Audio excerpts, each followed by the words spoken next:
things, how fast could you even hope for things to change? Look at what's happened to the situation with women since 1970. That's changed so fast that people can't even keep up. It's not obvious, by the way, either, that it's been particularly good for women. Now, you could make a case that it was good for society, maybe. It's a tough one, because the birth rate has plummeted.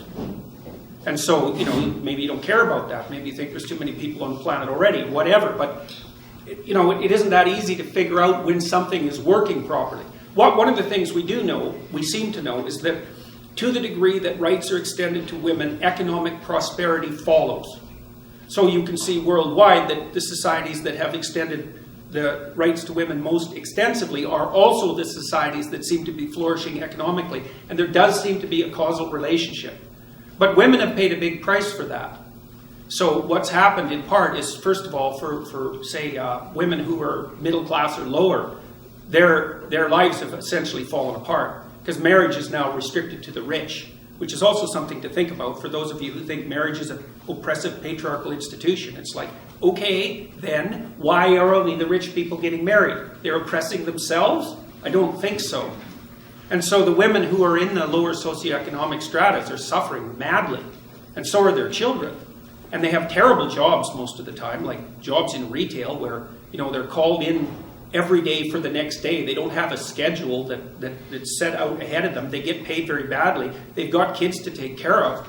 And so they have no free time. It makes them really easy targets for useless predatory males. And it's really hard on the kids.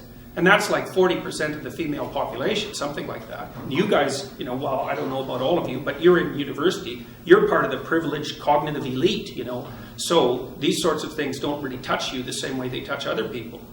And so women are much unhappier if you look at national polls than they were, say, in the late 1950s and early 1960s. And I think that's partly because freedom and happiness, those are not the same thing. They're not even close. And I see young women all the time struggling to figure out what to do with their lives because they have no idea how to have a job/career and a family. So, and there's no answer to that. It's a really difficult problem.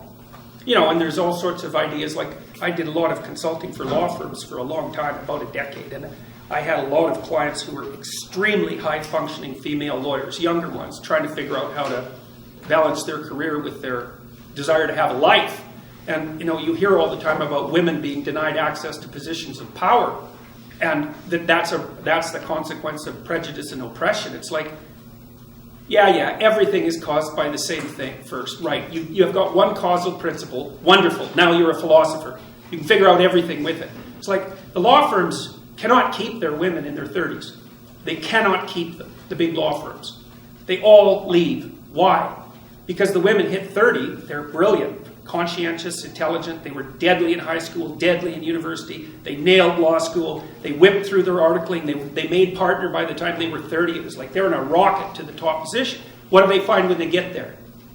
80-hour work weeks, right? Because that's one of the things you want to think about. You think that the people who run things are sitting at home smoking big cigars and like telling their minions what to do. It's like that's like the 1920s millionaire that's on the cover of the Monopoly game. That's no sociological analysis. I know lots of people like that, and they work all the time, from the second they wake up till the second they go to sleep. And they don't just casually work. Because I know some of you go to the library for 6 hours and you say, well, I studied in the library for 6 hours. Like, no, you didn't. You studied for half an hour. You had coffee and you looked through Facebook and, you went home and you said, well, I studied for 6 hours and you're happy about it. But bloody well you didn't. Partly because you can't. I can only read for about 3.5 hours till I'm done. And I'm pretty good at it. So these people who are running things, there's corrupt people, obviously, but the vast majority of them, first, are self-made, and second, they're so bloody efficient and smart, you cannot believe it. And they work 80 hours a week. And most of them happen to be men. And why is that? Because there are a small number of insane men who will do nothing but work 80 hours a week. And no matter where you put them, if you put them in the middle of a forest with an axe, all they would do is run around chopping down trees. So the issue isn't why aren't there more women in positions of power? It's why are there any men insane enough ever to occupy those positions? Because we also know, and the data on this is very clear, What's the relationship between money and well-being? Once you have enough money to keep the bill collectors from your door, so once you have enough money to stave off misery, which is sort of lower middle class, something like that in our society, maybe a little lower than that, extra money does not help you. It does not improve your life. So why bother with it? Well, that's what the women in the law firms think. It's like most of them, by the time they're in their 30s, are married. Almost all of them are married to men who make as much money or more than they do, because that's what women go for, cross-culturally, 4 to 5 years older, equal or higher in the socioeconomic status. So their husbands already make $350,000 a year. It's like they think, well, I don't need much more money. The men use money to keep track of the competition, by the way, because all the male lawyers that I talk to are usually real hard-ass guys, really low in agreeableness, really high in conscientiousness, like conservative types, low in openness as well. And they want to win. And the reason they care about their damn bonus at the end of the year isn't even so much because of the money, it's because they got a much bigger bonus than the other son of a bitch sitting beside them, and they're happy about that. So there's a real brass knuckles competition that drives these sorts of things. But we get things backwards so often in psychology and in sociology. It's not why there aren't more women in positions of power. It's why do any men want those positions? You just have no idea the amount of responsibility that comes along with that. You just imagine for a minute trying to run $1 billion corporation. You can't even bloody well balance your checkbook, and there's dust bunnies underneath your bed. How in the world would you ever run $1 billion corporation? Those things are complicated. And you have enemies, and they're trying to take you out all the time. You look at Apple and Samsung, man, they're just torturing each other in the courts nonstop. You know, if you're running a big corporation, you'll be handling 200 or 300 lawsuits at a time. And that's just nothing compared to the complexity of what you actually have to do. Stay on top of the technology, constantly interact with your large customers, travel all the time because you have to maintain the relationships. You have to regulate the politics inside the business. Believe me, it's no picnic. And you think, well, they get a lot of money. It's like, what makes you think that's such a good thing? You know, like if you're half crazy and you have a lot of money, you're going to be crazy a lot faster, I can tell you that, because it frees you from all sorts of constraints. You know, we know the data on lottery winners. They're no happier a year later, and some of them are done, especially if they had like a bit of a cocaine problem to begin with, because, you know, being broke stops you from dying if you're a cocaine addict. You get enough money, and away you go. And you think to yourself, you know, you've got all sorts of bad habits and weirdnesses. If somebody dumped an infinite amount of money on you, what makes you think you wouldn't unravel completely? It's highly probable. So, anyway, so back to these women.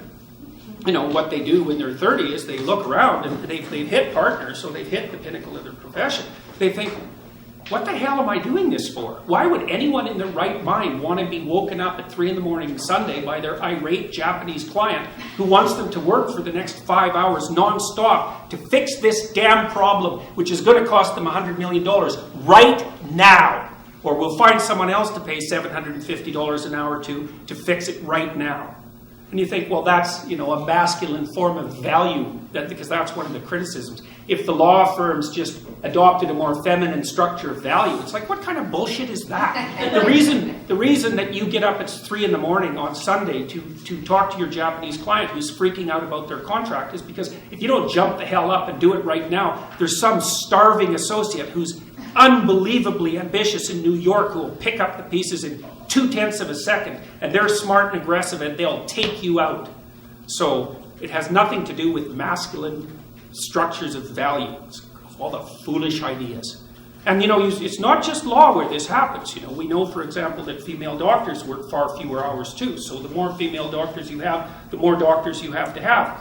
And I'm not complaining about women's priorities. I'm not saying the women are wrong. Not at all. It's like the older I get, the more I understand that marriage and family are of primary importance. And the more I see women in particular, you know, they hit 35 or 40 and they're not married and they don't have kids and they are not happy. Because what the hell are you going to do from the time you're 40 till the time you're 80? You got no family? You got no relationships? What are you going to do? Go run your company. Yeah, well, if you're 1 in 1,000, that'll satisfy you. So you bloody well better make sure you're that 1 in 1,000, and you're probably not, because those people are rare. So then, because Dr. Peterson, one of the natural responses to what you just said would be, okay, well, the priorities are, it's a rigged game because only women are the ones who are able to procreate. So what do we answer to that? Of course it's a rigged game. Obviously it's a rigged game. Women have complicated lives, and the pill has made them more complicated. Well, that's not, I wouldn't say that exactly, because, 100 years, in 1895, the average person in the Western world lived on $1 a day in today's money. Okay, so those people worked so hard and slaved away to such a degree that you can't even imagine it, and all their kids died, right? So the death rate among kids below 5 was beyond comprehension, and so women had a terrible time of it, and well, so did men. They got to be coal miners and soldiers, because that wasn't exactly entertaining, So life was very, very, very, very, very hard before we got rich, and we're rich. Even those of you who are in this class who think you're poor, it's like, no, you're not. You're in the top 1/10 of 1% by historical standards, and probably there by current world standards as well. Of course, you can just compare yourself to the few people who are richer than you and feel sorry for yourself. But that's pretty pathetic in my estimation. So it's certainly historically uninformed. So yeah, women have it rough, obviously. Now, there's other things to consider. You do live 8 years longer. So that's not trivial. Testosterone kills men. That's basically why men die earlier. And men are much more likely to be killed in dangerous jobs. They do almost all the dangerous jobs. They do almost all the outside work. And there's lots of reasons that men get paid more than women that have nothing to do with prejudice. It's because they take awful, horrible jobs, like working in the oil rigs in northern Alberta when it's bloody 40 below, and come out of that after 5 years with 2 or 3 fingers missing and all warped up, because you really want to wrestle pipe when it's 40 below and it's filthy with a bunch of ornery men who are hungover beyond belief. It's like, that's not very entertaining. So yeah, each gender, each sex has its own unfairness to deal with, but to think of that as a consequence of the social structure, it's like, come on, really? What about nature itself? And this is something that seems to be completely invisible on the left side of the political spectrum. It's like, of course you're bloody oppressed and your life is full of suffering, obviously. But to think about that as a direct consequence of unjust social structures is just moronic. It's like, that's part of the reason, a small part, but look where you're sitting, people. It's pretty warm in here. And you're so privileged you can come here on Saturday morning and listen to an intellectual lecture. It's like, you should be happy about that, because by historical standards, you should be out lifting rocks in your skeletal form, about 5'3" with no teeth. So fighting with cougars. Yeah, cougars and lions. Yeah, exactly. So, there's no gratitude. That's the thing. There's no gratitude for what our society is capable of doing. So, Serene? Yeah, Dr. Peterson.